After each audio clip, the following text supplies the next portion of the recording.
What is up, guys? Welcome back to another episode of Futbol Asada. I'm your host, Andre, with my other co-host, Hattrick Chris. And today we're going to be discussing Mexico's most underrated players of all time. We're going to rank them in the top 5. And as promised, you guys got us to 2.5K subscribers here on YouTube. Thank you guys very much. Round of applause. So we appreciate you guys, all the support. So we will be giving away the 2 jerseys, the Peacock one, the current Mexico Peacock one, and the OG 1998 Mexico jersey. To enter, you must be subscribed to the YouTube video, like this episode, this YouTube video right here, and comment who do you think is Mexico's most underrated player of all time. Once you do those 3 steps, you're locked in, and we will announce the winners probably next week. Stay tuned on our Instagram because that's where we'll probably announce it. So follow those 3 steps and stay tuned on our Instagram to find out. Now, top 5 most underrated players of all time, Chris. You want to start off with your 5? I think we'll go 5, 4, 3, 2, 1. Yeah. Well, my number 5, this is someone I just kind of discovered about his playing career. I just wanted to give him basically almost a shout out. It's Enrique Borja. We posted something about him on our Instagram, and it just became very interesting to me that I just knew him as a TUDN or Univision commentator, but I never knew this guy was that much of a baller. Let me give you some of his numbers. When he retired, he was Mexico's all-time leading goal scorer with 31 goals in 65 games, in the 70s. To this day, he has the second best goal-to-game ratio, only behind Borghetti in national team history. He was a part of Mexico's first ever World Cup quarterfinals team in 1970. He scored close to 200 goals in Liga MX. You could make the argument this guy was Mexico's GOAT before Rafa Marquez, before Hugo Sanchez, before Chicharito. This was Mexico's GOAT at the time, and I really don't ever hear his name called or talked about really. And to this day, he's still 7th all time in most goals scored for la selección. Yeah, I completely agree. He's not on my list because I'm only keeping it to players that I've seen. But once I found out about his accolades last week or 2 weeks ago, I just knew we had to get a post out on him. I mean, 168 goals in 300 Liga MX games, 2-time Liga MX champ, 3 consecutive top scorer in Liga MX, and obviously all the accolades you just said for Mexico. This guy is underrated as well, and you guys should I need to look up some of his highlights as well from back in the 70s. My number 5 spot, I'm going to have to give it to the Theo that actually went pro, the Theo that never hurt his knee, Marco Fabian, bro. Every time this guy played for Mexico, he'd score some bangers. I know he wasn't consistent. He was in and out of the team. Wasn't really a star ever. But every time he played a match, he brought Mexico fans a lot of exciting moments. In the Olympics, he was one of the best players. He scored a banger against Ecuador in a friendly. I remember that. And then the banger he scored against Germany, even though he got smacked. I think he's a very underappreciated player. For sure. No, I have to agree. Give us your number 4. Give me your number 4 first, and I'll tell you mine. All right, my number 4 is one of the most fun players and random players I liked growing up. Is Paul Aguilar, the guy with the best celebrations in all of Mexican football. I think he never had a bad game for Mexico. I'm going to be completely honest. And I think he stopped playing for Mexico at a perfect time. There's a lot of players in the past that continue playing for Mexico, and they're just not it. Raul Jimenez in 2022, for example. But yeah, I think he was very consistent. He brought us that moment against the USA that I will forever have in my heart because I screamed so much that day, beating the US to qualify to the Confederations Cup. I got it. All right, I'm going to match you with another right back. But this one's going to be very controversial. Oh, no. And it's actually a current player. Oh, no. For me, this guy's currently one of the most overhated and I think underrated players in Mexico right now. It's Jorge Sanchez. You have to hear me out, though. You have to hear me out. Jorge Sanchez gets hate as if he's the worst player everyone's ever seen. And yes, he does have bad moments. But let's not I think a lot of people have done it so much that he's now underrated. If you really think about it, Mexico won the 2023 Gold Cup with him being a starter the whole tournament. The only game he didn't start, we lost. He locked down Jamaica in the semifinals, had a good game in the final. We won a trophy. And this Copa America, our defense was solid. I didn't see a single defensive mistake from Jorge Sanchez. Our defense was solid. Again, the only goal we conceded was a penalty, and it was because Quiñones committed a foul in the box. And this guy, bro, we get so much hate, but it's we need why not just be happy he even had the mentality to go you know what, I could be comfortable at America. I could be comfortable at the biggest team in Liga MX. And now he went, took a pay cut to go play at Ajax, to go try it with Porto. It didn't work out. That's fine. But at least he tried. But there's other guys that will take the money every time. They'll just take the fame in Mexico every time. This guy didn't do that. At least he tried. And now in Liga MX, he's having a very good season with Cruz Azul. Like Cruz Azul fans are like in love with him right now. So I do think he's very overhated because he has had some bad performances, but in this day and age with Mexico, who hasn't? So I think he's very overhated, and then which has made him underrated player. Like I think he's had some very solid games, very solid tournaments, even recently. I think he's underrated, to be honest with you. Like I'm gonna keep it short because I could dead ass have a 2 hour long episode by myself on how bad Jorge Sanchez is. See, you're underrating him right now. I do not care. Him. This guy, I've said it so many times. Him and Uriel Antuna are the two most hated, overrated players of this generation. I hate seeing them play. I cannot stand seeing Jorge Sanchez start. He has no technical ability, hence why he's already back in Liga MX. Ajax, they freaking hated him. He was not good. He was a highlight compilation to every winger he played up against. But yes, you are right in some points. He doesn't give us costly mistakes. He never concedes goals. Maybe once or twice, but he just isn't a good player, bro. He's not a good footballer. I think you're accepting mediocrity, but at the same time, it's not like we have anything better. But just because of that reason, we're gonna say he's underrated. No, the guy is terrible, and I've said it since the very beginning. No, and I know a lot of people are gonna agree. This is the thing, though. I'm not saying he's a good player. I'm not saying he's amazing. I'm not saying he's Trent or it's like some superstar right back.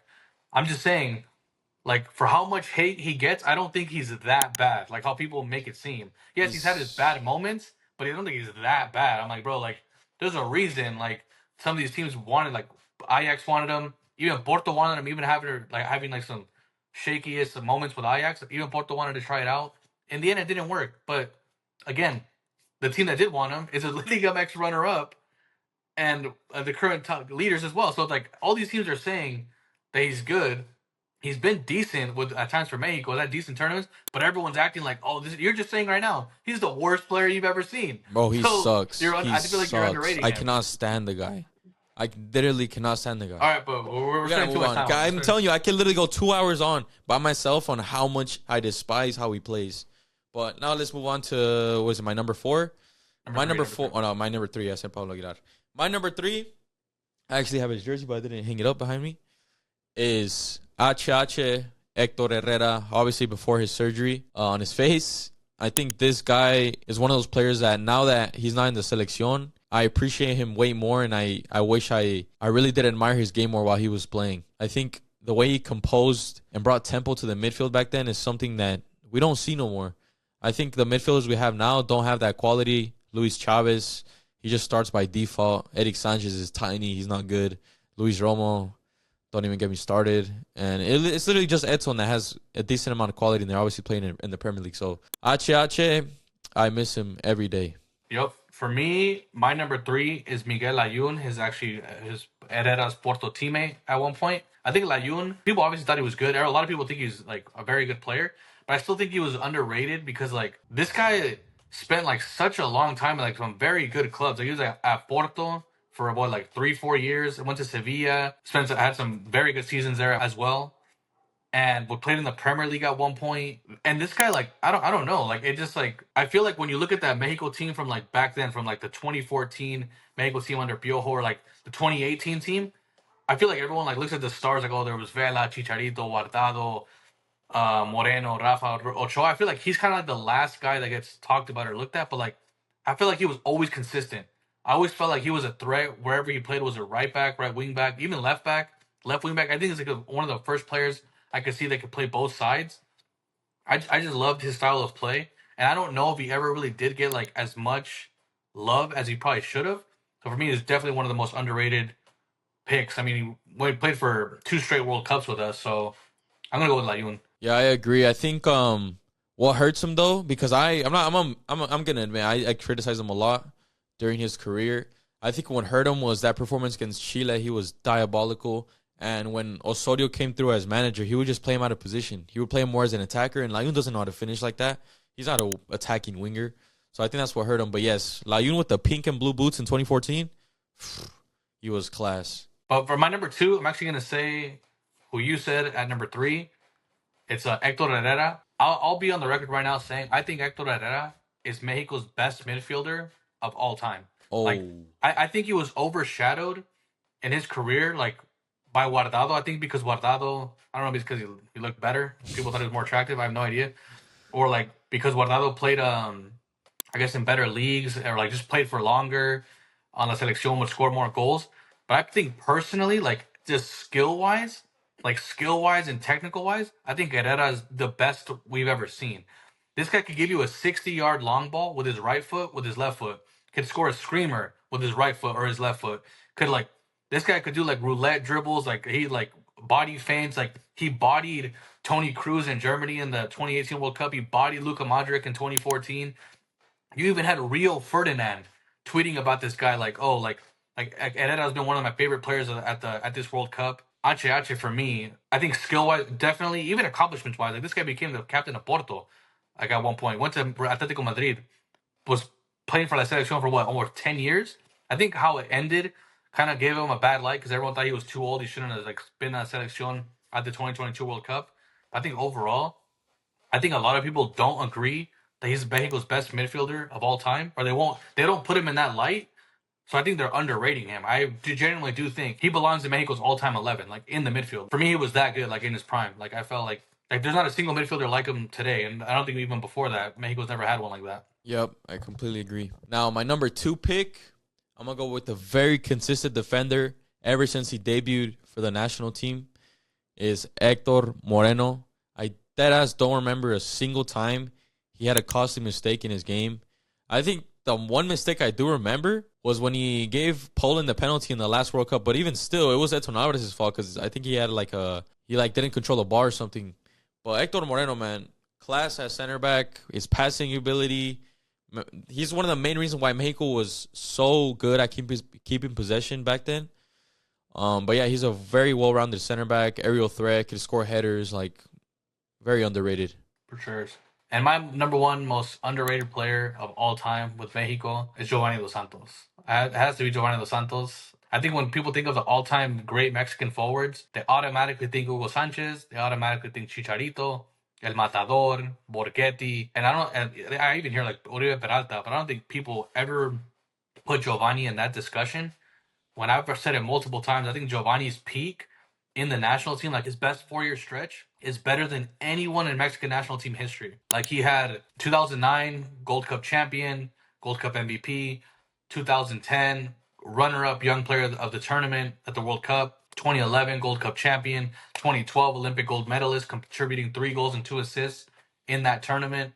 He's responsible for 2 of the best goals Mexico's had arguably the greatest goal in the U.S.-Mexico rivalry history, when that chip shot over Tim Howard. And then in 2014, his goal against the Netherlands, golazo, was responsible had us within minutes of that all like coveted quinto partido, like his goal.